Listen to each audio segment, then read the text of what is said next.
The morning sun cast long shadows across the front yard as Andrew finished his daily push-ups. Sweat beaded on his forehead despite the cool air. At 38, he still maintained the rigorous fitness routine that had been drilled into him during his years as a Navy SEAL. His neighbors often joked that they could set their watches by his 5 a.m. workout sessions. Andrew wasn't just any veteran.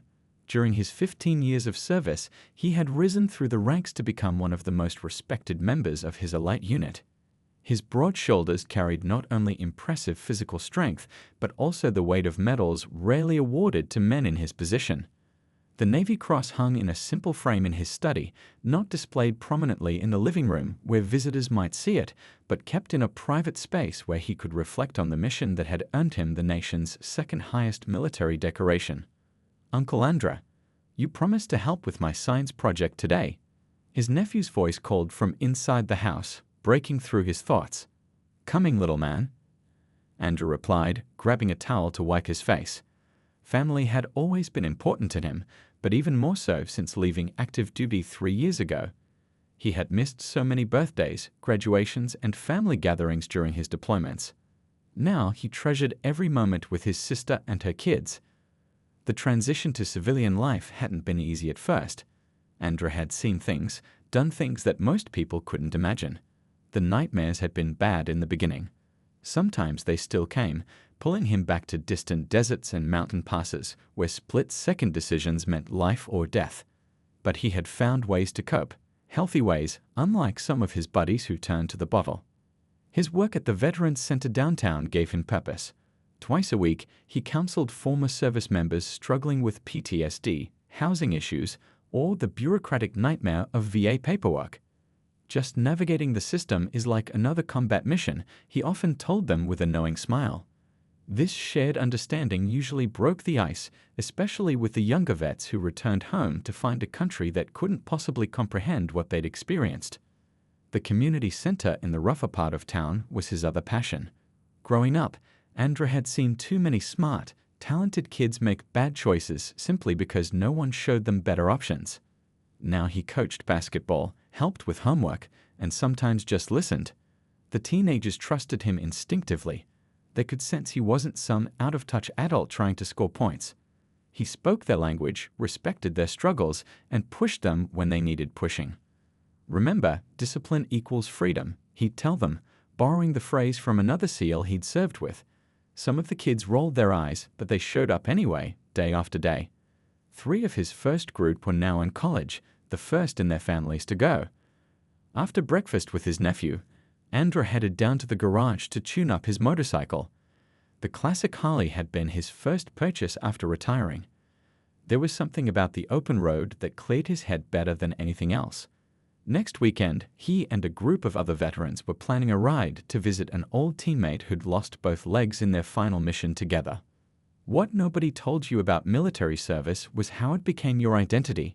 Even now, years later, Andrew saw the world through the lens of his training and experiences. Some things were better. His ability to stay calm in a crisis had helped him talk down an angry man with a knife at the convenience store last month. But there were downsides too.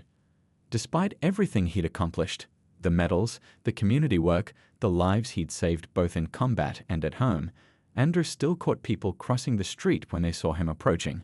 Store clerks still watched him more closely than they watched other customers. And sometimes, police officers slowed their patrol cars when they passed him jogging in the neighborhood. Tomorrow would mark exactly 3 years since he'd taken off the uniform.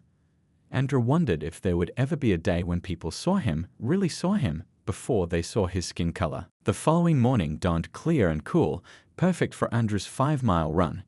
He laced up his worn but well-maintained running shoes, stretched his hamstrings against the porch railing, and slipped his house key into the small pocket of his black running shorts. A gray navy t-shirt, faded from years of wear, completed his simple outfit. Beautiful day, he thought as he reached the entrance to Heritage Park, his favorite running spot. The autumn leaves had just started to change, painting the edges of the park in gold and crimson. Families were beginning to arrive for Saturday morning activities, and a group of older folks gathered near the pond for their daily Tai Chi practice. Andrew nodded politely to the regulars who recognized him, the elderly man who walked his beagle every morning, the young mom pushing twins in a jogging stroller. His running playlist pumped steady beats through his earbuds as he settled into his rhythm, his breathing controlled and even. Running had always cleared his head. Back in SEAL training, instructors had pushed them beyond what they thought possible, and now, years later, 5 miles felt like a warm-up. He was rounding the bend by the community garden when he noticed the police cruiser crawling along the park's perimeter road. He didn't think much of it at first. Police regularly patrolled the area, especially on weekends when the park filled with visitors. But when the cruiser changed direction to follow his path for the third time, Andrew felt the familiar tightening in his chest. Officer Thomas Powell had been with the department for 12 years. Those who worked with him knew his patterns. How he lingered in certain neighborhoods, how his reports disproportionately featured young black men for minor infractions or suspicious behavior. 3 complaints had been filed against him in the past 2 years, all quietly resolved with no disciplinary action. When Powell spotted Andrew running through the park, something about the man's appearance struck him as out of place. He couldn't have explained exactly what triggered his suspicion. Maybe it was the military-style crew cut, or perhaps the focused intensity with which the man ran. Whatever the reason, Powell decided this runner warranted investigation. The cruiser's tires crunched on gravel as Powell pulled onto the walking path, blocking Andrew's route. Andrew slowed to a stop, removing one earbud as the officer stepped out of his vehicle. "Police! I need you to stop right there," Powell called out, one hand resting meaningfully on his holster. Andrew stood still, his face carefully neutral despite the adrenaline now pumping through his system. Years of training had taught him how to control his reactions, how to assess threat levels while maintaining outward calm. "Is there a problem, officer?" he asked, keeping his voice even and respectful. "We've had reports of suspicious activity in the park," Powell said, approaching with the wary stance of someone expecting trouble. "What are you doing here?" "Just my morning run, sir. I live 3 blocks from here on Maple Street." "ID," Powell demanded, extending his hand. "Let me see some identification." Andrew took a slow breath. "I'm just out for a run, officer." "I don't carry my wallet while running, just my house key." Powell's face hardened. "So you're in a public park with no identification. That's concerning. How do I know you're not trespassing or casing the area?" By now, several park visitors had slowed their activities to watch. A middle-aged woman walking her golden retriever had stopped about 20 feet away, her phone discreetly raised. 2 college-aged guys on nearby benches exchanged glances before one began recording with his phone. "Officer, with all due respect, I'm just exercising. I run this route 3 times a week. Many people here know me," Andrew said, gesturing to the onlookers without taking his eyes off Powell. "Hands where I can see them," Powell snapped, his voice rising. "Turn around and place your hands on the hood of my car." The morning sun that had seemed so pleasant minutes before now felt harsh and exposing as Andrew found himself spread-eagled against the police cruiser, the cool metal pressing against his palms. Families with children hurried past, parents pulling their kids close and averting their eyes. Others stopped to watch, their expressions ranging from curiosity to concern to outright anger. "This is completely unnecessary," Andrew said quietly, his military training the only thing keeping his voice steady as Powell roughly patted him down. "I'll decide what's necessary," Powell replied, loud enough for the growing audience to hear. "Maybe next time you'll remember to bring ID when you're running in the nice part of town." The small crowd of onlookers had grown to nearly 15 people. A jogger stopped mid-stride, yanking out her earbuds. A father ushered his curious children away while throwing concerned glances over his shoulder. 2 elderly men on a nearby bench shook their heads in disgust. "This isn't right," one of them muttered loud enough for others to hear. Andrew remained silent, his palms pressed firmly against the police cruiser. His mind flashed back to the hostile situation training he'd received years ago. Stay calm. Don't make sudden movements. Complain now, fight the injustice later. Officer Powell seemed to grow more agitated by Andrew's composure. The body camera on his uniform caught every word as he continued his search, roughly patting down Andrew's legs. "You know how many robberies we've had in this neighborhood lately," Powell said, his voice carrying to the onlookers. People like you coming in from other areas, causing trouble. I live 3 blocks away on Maple Street, Andrew repeated evenly. I've lived there for 3 years. Powell snorted. Right.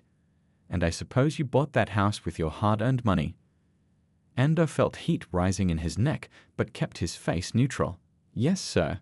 With my military pension and savings. Military? Powell laughed. What were you, a cook? The disrespect stung more than Andrew wanted to admit.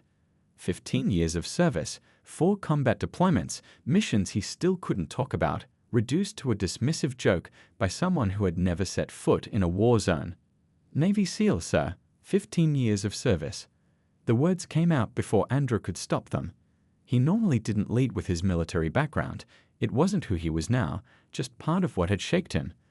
But something about this man's assumption cut deep. Yeah, right, Powell scoffed, and I'm the Secretary of Defense. A woman stepped forward from the gathering crowd. I know this man, she said firmly. He volunteers at the community center where I work. He mentors kids there. Ma'am, please step back, Powell ordered without looking at her. This is police business. What exactly is he being detained for? Called out one of the college students who had been recording from the beginning. Powell finally seemed to register the growing number of witnesses. This is an investigative stop based on suspicious behavior, he declared loudly. Everyone needs to move along. Nobody moved. I'd like to know what suspicious behavior I exhibited, Andrew said calmly. Running on a public track at 8 a.m. on a Saturday? The way you were looking around, Powell said, the excuse sounding hollow even to his own ears. Like you were casing the park. I was enjoying the fall colors, Andrew replied.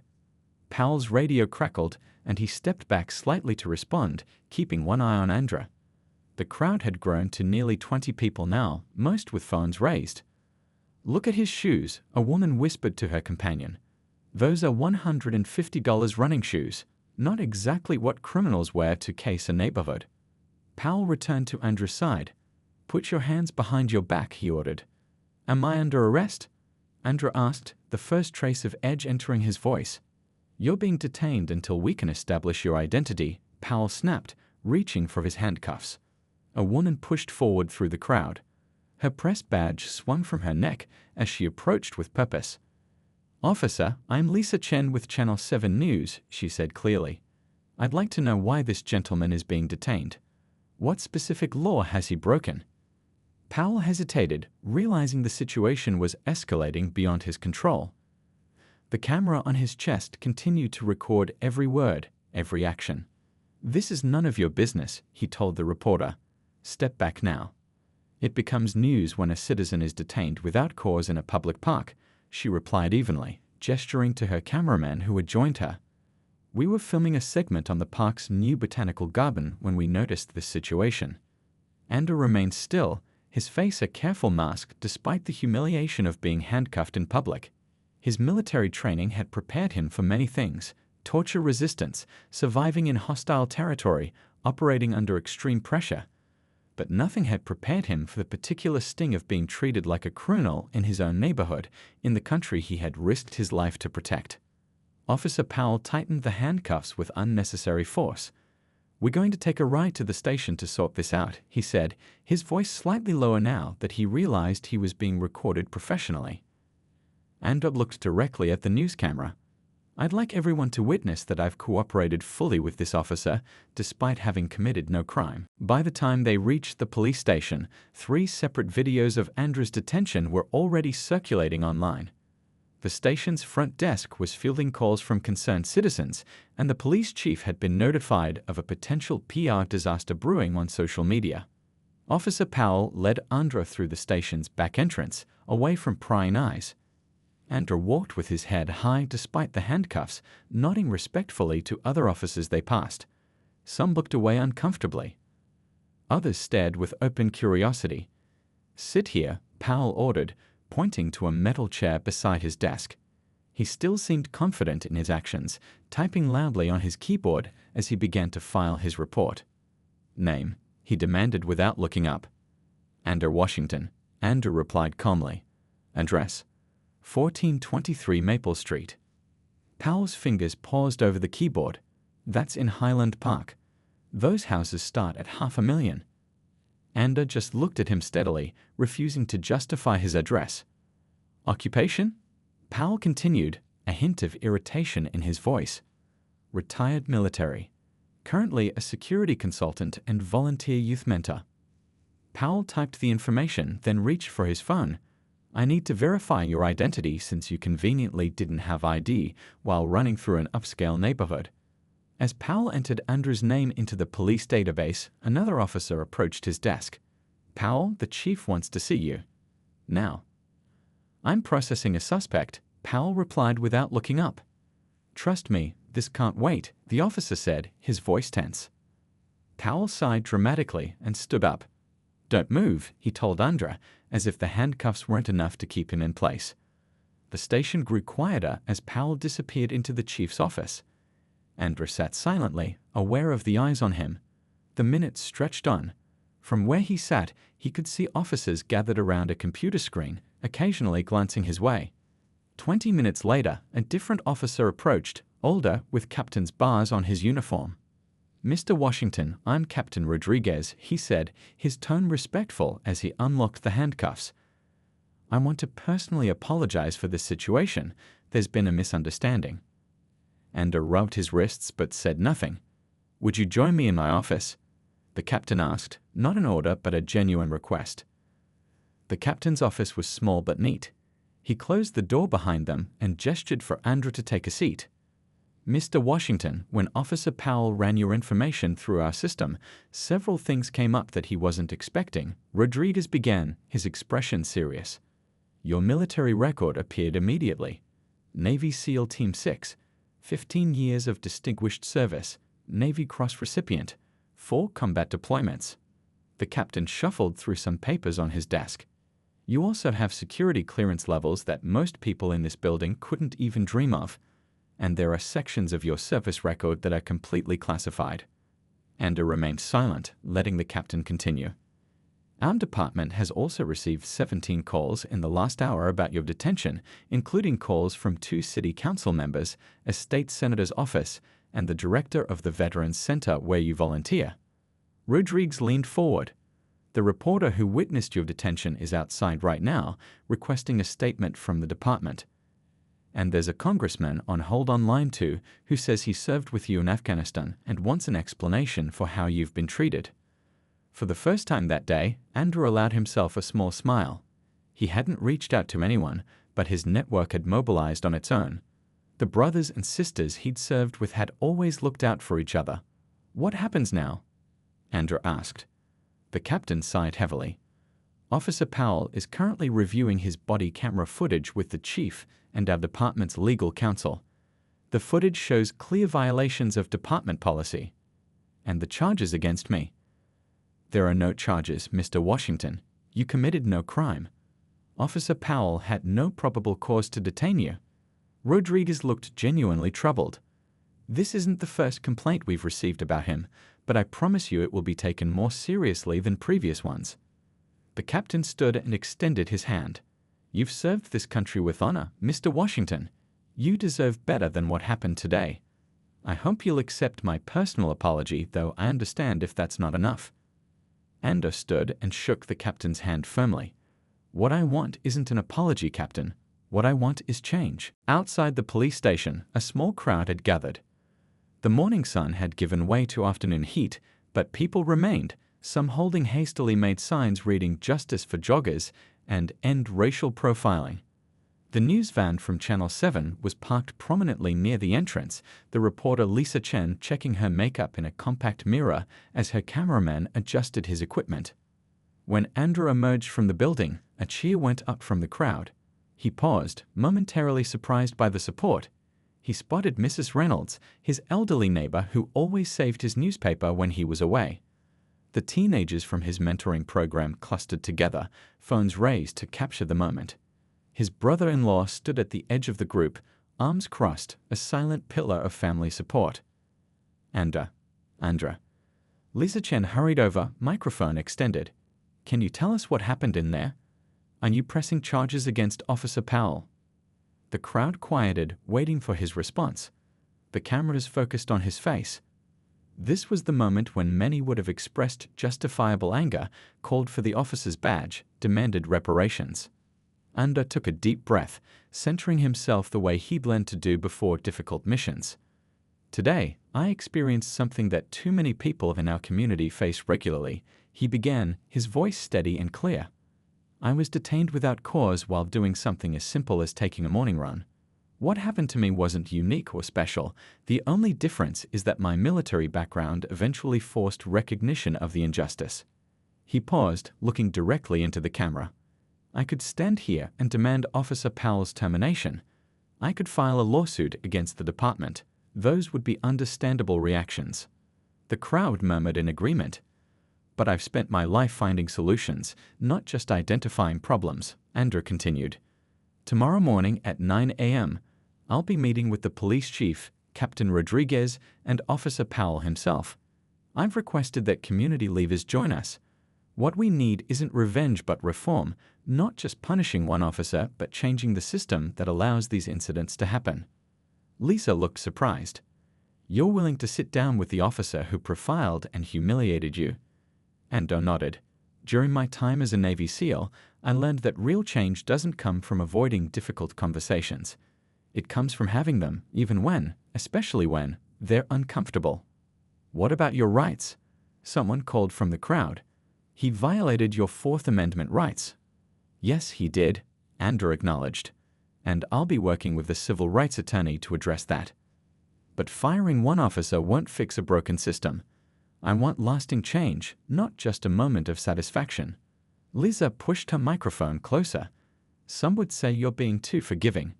Ander shook his head. This isn't about forgiveness. It's about effectiveness. My goal isn't to punish Officer Powell. It's to make sure this doesn't happen to anyone else. He spotted the teenagers from his mentoring program watching him intently. He knew they were recording this, that they would share it, that they were learning from how he handled this moment. What lesson did he want them to take away? When I was in combat, Andrew continued, I learned that acting from anger usually leads to mistakes. Acting from strategy leads to victory. I don't want to win against Officer Powell. I want to win against prejudice. A man pushed forward through the crowd, one of the veterans Andrew counseled at the center. Let me tell you something about this man, he said loudly, pointing at Andrew. Last winter, when I was homeless and couldn't get the VA to help me, he let me stay in his spare room for 3 months. Got me into treatment. Never asked for anything. He's the real deal. Others began calling out similar stories, how Andrew had helped their children with college applications, how he'd organized a fundraiser when the community center needed a new roof, how he'd started a weekend breakfast program for elderly veterans who lived alone. Andrew raised his hands, uncomfortable with the praise. I appreciate your support, he said, but I'd rather focus on what comes next. Tomorrow's meeting is just the beginning. I'm asking everyone here to channel this energy into working for real change in how policing happens in our community. He turned to Lisa. I hope you'll be there to cover it, not just the conflict, but the resolution. The video spread like wildfire. By evening, it had been viewed over 2 million times. National news picked up the story, running headlines like Decorated Navy SEAL profiled while jogging and Hero detained. The Andrew Washington story. Social media exploded with hashtags like #RunningWildBlack and #JusticeForAnder. Andrew's phone wouldn't stop ringing. All teammates called to offer support. Military brass reached out to express their outrage. 3 different civil rights organizations left messages requesting meetings. Through it all, Andrew maintained his routine. He still showed up at the Veterans Center that evening to lead his regular support group. The room was more crowded than usual, with several new faces. I know why most of you are here tonight, Andrew said, looking around the room. You saw the video. But I'd rather not make this session about what happened to me this morning. There are veterans here who need our support for their struggles. One of the newcomers spoke up. Man, how can you be so calm about this? If it were me. Andrew nodded. I get it. Believe me, I'm not happy about what happened. But I learned something important during my time in special operations. When you're in a high-stress situation, getting emotional clouds your judgment. You need to stay focused on the mission. And what's the mission here? Someone else asked. Change. Andrew replied simply. Not just for me, but for everyone. The next morning, Andrew dressed carefully in a navy blue suit he usually reserved for veterans' funerals. No casual clothing today. This meeting required the armor of formality. His neighbor Mrs. Reynolds had insisted on ironing his shirt herself, a small way of showing support. When he arrived at City Hall, the steps were packed with people. Someone had organized an impromptu rally. Andrew spotted faces from across the community: church members, veterans, teenagers from his mentoring program, parents, teachers, even some local business owners who had closed shop for the morning. Inside, the meeting room was tense. Police Chief Harrison sat at the head of the table, flanked by Captain Rodriguez and the department's legal counsel. Officer Powell was present too, sitting stiffly in his chair, eyes fixed on the table. Community leaders filled the remaining seats: the president of the local NAACP chapter, 2 city council members, a representative from the mayor's office, and the director of the Veterans Center. Lisa Chen from Channel 7 stood in the corner with her cameraman, the only media allowed inside by Andrew's specific request. "Thank you all for coming," Chief Harrison began awkwardly. "We're here to discuss the incident involving Officer Powell and Mr. Washington and—" Before we start, Andrew interrupted politely. "I'd like to clarify something. This meeting isn't just about what happened to me. I'm fortunate. I have resources, recognition, and a platform that many others don't have when they'd face similar treatment. This conversation needs to be about systemic change." The chief nodded uncomfortably. "Of course." Andrew turned to Officer Powell, who still hadn't looked up. "Officer, I'd like to hear from you first. Not an apology. I want to understand your perspective on what happened yesterday." For the first time, Powell raised his eyes. The defiance that had been so evident in the park was gone, replaced by something between shame and resentment. "I was doing my job," he said flatly. "I saw someone who looked out of place and investigated." "What made me look out of place?" Andrew asked calmly. Powell shifted in his seat. "It's not that simple. It's instinct, experience. You develop a sense for who belongs where." "I'd like to challenge that," Andrew said, "because that instinct seems to affect certain people more than others."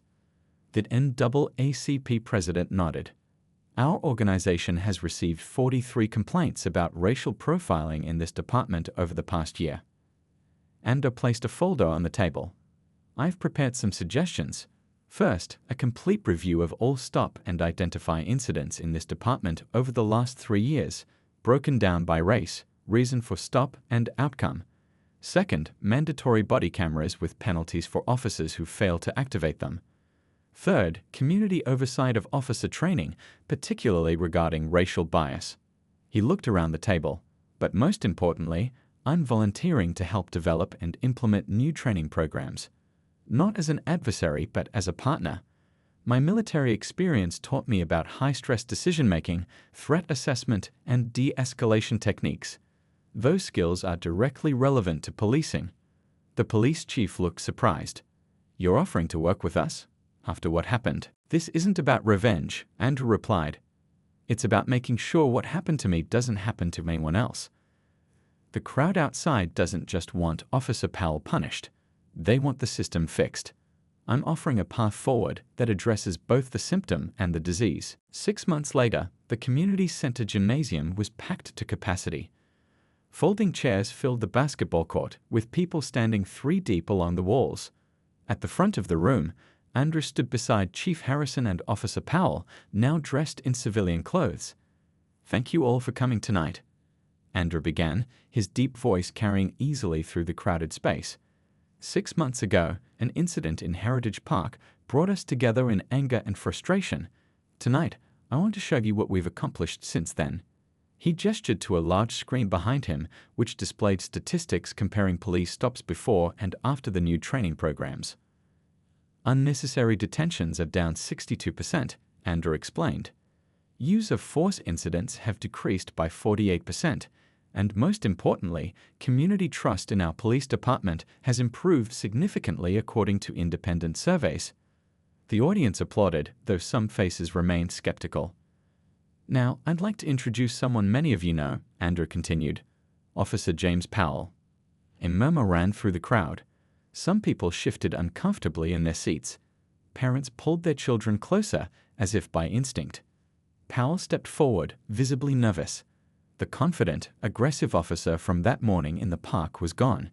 In his place stood a man who looked both humbled and determined. 6 months ago, I made a mistake that revealed deeper problems, both within me and within our department, Powell began. His voice wavered slightly, but he pushed on. I could stand here and offer excuses about stress or training or department culture. But the truth is simpler. I saw a black man running in what I considered an upscale neighborhood, and I made assumptions that were wrong and harmful. He looked directly at Andra. I'd violated the rights of a man who had risked his life repeatedly for this country. A man who continues to serve his community every day. But even if Mr. Washington had been a regular citizen with no military background, my actions would have been just as wrong. An elderly woman in the front row dabbed at her eyes with a tissue. Over these past months, I've gone through intensive training developed partly by Mr. Washington himself, Powell continued. More importantly, I've spent time in this community, not as an officer looking for trouble, but as a person getting to know other people. I'd volunteered here at the center. I've attended community events. I've listened to stories that were painful to hear about how police actions have affected families here. Powell turned back to the audience. I can't undo what I did, but I can be part of making sure it doesn't happen again. Starting next week, I'll be serving as the liaison officer for our department's new Community Oversight Committee. Every complaint of racial profiling will cross my desk, and I promise you, each one will be taken seriously. When Powell finished speaking, the room was silent. Then, slowly, a teenage boy stood up from his seat. I have a question, he said, his voice breaking slightly with adolescent nerves. How do we know things will really change? My brother got stopped 3 times last month just walking home from basketball practice. It was Andrew who answered. That's why this isn't the end, just the beginning. Tonight, we're launching a new youth police dialogue program. We're introducing an app that lets citizens record and report interactions with police directly to the Oversight Committee. And the chief has agreed to regular public meetings where he and his officers will answer directly to the community. Chief Harrison nodded. We're also implementing new hiring practices and psychological screening to identify potential bias before an officer ever hits the streets. A woman called from the back of the room. Why did it take someone like Mr. Washington to make these changes happen? We've been complaining about these problems for years. The question hung in the air, uncomfortable but necessary. You're absolutely right, Andrew acknowledged. The attention my case received was partly because of my military background. That's a privilege many don't have, and it's a problem with our system. The changes we're making now should have happened long ago. But my hope is that by working together, community members, police officers, oversight committees, we're creating lasting change that doesn't require a viral video to maintain. As the meeting continued into the night, people lined up to share their experiences and suggestions. Officer Powell stayed, listening to every story, even the ones that made him wince with recognition. Outside, a small group of Andrew's former mentees watched through the window. That's how you fight the system, one teenager said to another, not with fists, but with brains.